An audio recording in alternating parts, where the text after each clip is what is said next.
الحمدللہ رب العالمین والعاقبۃ للمتقین والصلاۃ والسلام علی رسولہ الکریم اما بعد۔ حدیث نمبر 2731 کے تعلق سے باتیں چل رہی تھی، جس میں واقعہ ہے کہ آپ صلی اللہ علیہ وسلم عمرہ کے لیے مدینہ سے نکلے اور حدیبیہ کے مقام پر ایک جگہ آپ نے پڑاؤ ڈال دیا۔ چنانچہ بدیل بن ورقہ آیا اور اس نے کہا کہ مکہ کے لوگ جنگ کے لیے تیار ہیں اور آپ کو بالکل خانہ کعبہ تک پہنچنے نہیں دیں گے۔ آپ نے کہا دیکھو صاحب، ہم جنگ کے لیے نہیں آئے ہیں، ہم تو عمرے کے لیے آئے ہیں۔ آگے آپ نے جو باتیں کی وہ یہ وَإِنَّ قُرَيْشًا قَدْ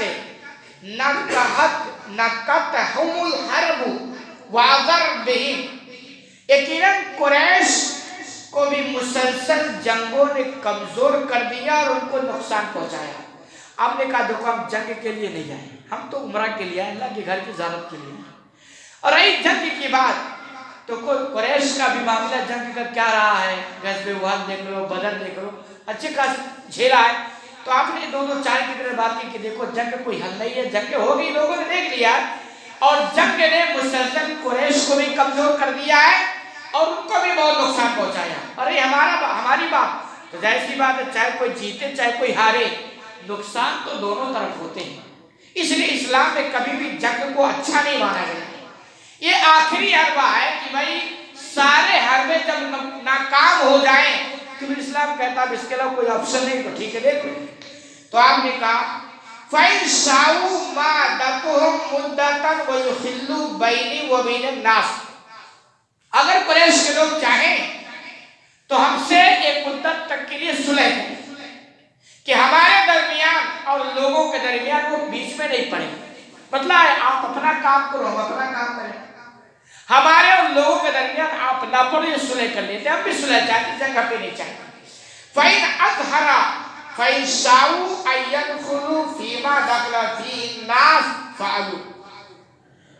پھر اگر اللہ نے مجھے کامیاب کر دیا، یعنی جس مشن کو میں لے کے چلا ہوں مجھے کامیابی مل گئی، میں غلبہ پا گیا، میرے ہاتھ پہ فتح ہونے لگی، تو وہ چاہیں گے تو جس میں لوگ داخل ہوں گے وہ بھی داخل ہو جائیں۔ کہنا یہ چاہتے ہیں کہ دیکھیے اگر اللہ نے مجھے غالب کر دیا تو دیکھیے پوری دنیا کا نیچر رہی ہے کہ جو قوم غالب ہوتی نا اس کے پیچھے بھاگتے ہیں، بلکہ ایک علامت بھی سمجھتے ہیں کہ اگر یہ باطل پر ہے تو ان کو غلبہ کیسے ہو رہا ہے، اس لیے لوگ دھڑا دھڑ آئیں گے اسلام میں، یہ پہچان دے کر اور لوگوں کچھ ایک بڑا طبقہ لوگوں کا کہ اسی نگاہ پر تھی کہ بھئی آخر میں دیکھتے ہیں انجام کیا ہوتا ہے۔ اسی لیے جب مکہ فتح ہوا نا پھر اسلام قبول کرنے والے کی جو فہرست بنی وہ بہت لمبی چوڑی ہونی چاہیے۔ تو آپ نے کہا پھر لوگ اگر مسلمان ہوں گے دھڑا دھڑ تو یہ بھی چاہیں گے تو ہو جائے۔ اچھا یہاں بھی زور زبردستی نہیں کہ بھئی اگر ہمیں غلبہ ہو گیا تو ہم تلوار کے زور پر تم کو مسلمان بنائیں گے، ایسا کچھ بھی نہیں۔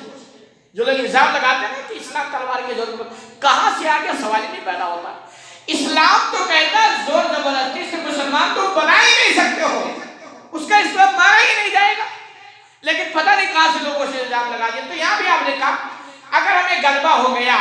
تو پھر ان کی مرضی، اگر وہ چاہیں گے راضی خوشی مسلمان ہونا تو ان کے لیے بھی دروازہ کھلا رہے گا، اور اگر نہیں داخل ہونا چاہیں گے کوئی مسئلہ نہیں ہے، اپنی اپنی مرضی۔ وَإِلَّا فَقَدْ جَمُّوا، اور اگر میں ناکام ہوا، اپنے بالکل دونوں چار کتابیں باتیں کہی ہیں، کامیاب ہو گیا تو ان کے لیے آپشن ہوگا، اور ناکام ہوا تو پھر ان کو آرام مل جائے گا۔ بھئی اگر میں ناکام ہوا، مٹ گیا، ختم ہو گیا تو ان کا ٹینشن ختم ہو جائے گا نا، تو دونوں میں ان کے لیے راستے۔ اور آگے کرا وَإِنْ أَبَوْا فَوَالَّذِي نَفْسِي بِيَدِهِ لَأُقَاتِلَنَّهُمْ عَلَىٰ أَمْرِي هَٰذَا حَتَّىٰ تَنْفَرِدَ سَالِفَتِي وَلْيُنْزِفَنَّ اللَّهُ أَمْرَهُ، اور اگر وہ انکار کرتے ہیں جیسا بدیل بن ورقہ کے بتانا کہ بیٹھے ہوئے ہیں مکہ کے لوگ اور جنگ کے لیے تیار ہیں اور آپ کو خانہ کعبہ تک پہنچنے دیں گے، تو آپ نے کہا بھائی ہم اس کے لیے نہیں آئے، یہ آپشن ہے، لیکن اگر وہ انکار کرتے ہیں یعنی ہمیں وہاں تک نہیں جانے دیتے ہیں تو آپ نے کہا قسم ذات کی جس کے ہاتھ میں میری جان ہے، میں ان سے جب تک جنگ کروں گا مسلسل میں اپنے اس معاملے پر جنگ کروں گا یہاں تک کہ میرا سر تن سے جدا ہو جائے، یعنی جب تک میرے سر تن سے جدا نہیں ہو جاتا نا میں جنگ سے رکوں گا نہیں، اگر وہ جنگ ہی چاہتے ہیں۔ کتنی اچھی بات ہے، اسلام لوگ کہتے ہیں نا بہت اچھا آدمی ہے، کبھی کوئی غصہ نہیں، کبھی کوئی جھگڑا نہیں، بھائی بہت اچھی بات ہے، لیکن سوال ایک آدمی آپ سے جھگڑا ہی کرنے پر اتر آ گیا تو اسلام یہ نہیں کہتا ہے کہ تم دبا کے بھگ جاؤ، اسلام کہتا ہے جب آپ سے لڑنا چاہتا ہے تو بھاگو گے تو بھی آپ کے لیے خطرہ ہے نا، پھر جنگ تو آپ کہہ رہے ہیں جنگ نہیں چاہتے، لیکن اگر تم جنگ کرو گے تو ہم وہ ہیں کہ سر کٹا دیں گے مگر میدان چھوڑ کے باہر نہیں دیں گے۔ اور یہ طاقت الحمدللہ صرف اسلام اور مسلمانوں کے پاس ہے۔ اسی لیے جب مطلب امریکہ اور افغانستان کی جو جنگ چھڑی، آخر میں امریکہ والے سب کو دبا کے بھگے۔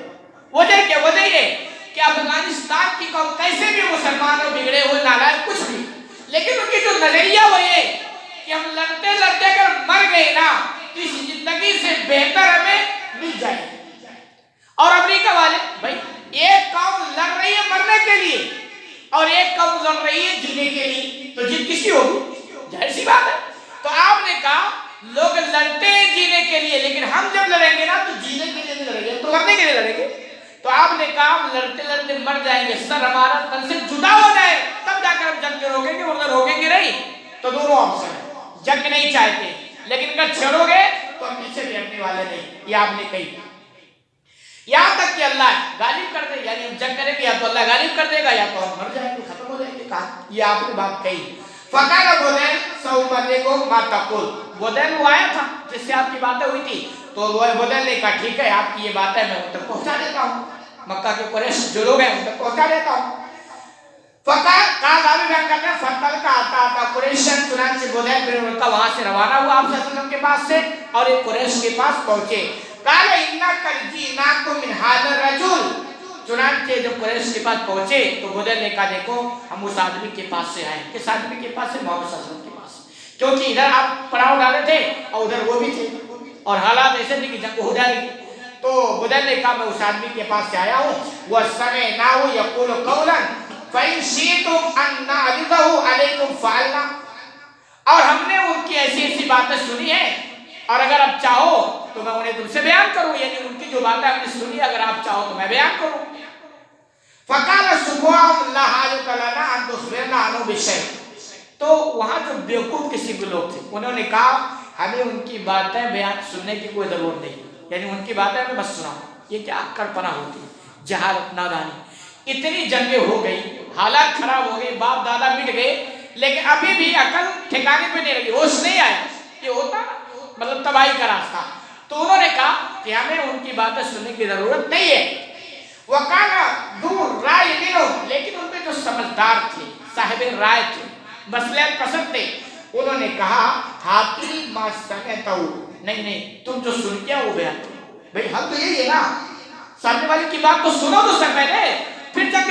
دیکھی جائے گی آخر میں کیا ہوتا ہے۔ تو یقول کارا سمیت یقول کذا و کذا، چنانچہ راوی بیان کرتے ہیں کہ پھر انہوں نے بیان کیا کہ میں نے اللہ کے رسول یعنی اس آدمی سے اللہ کے رسول صلی اللہ علیہ وسلم سے ایسی ایسی باتیں سنی، یعنی جو باتیں ہوئی تھی پورا کر کے ہمیں قریش کے سامنے بیان کر دیا۔ حدیث لمبی ایک بات ہے، باقی بات مشترک ہے، اللہ رب العالمین سے دعا کہ اللہ العالمین تمہیں کہنے سنے زیادہ کرنے کی توفیق عطا فرمائے۔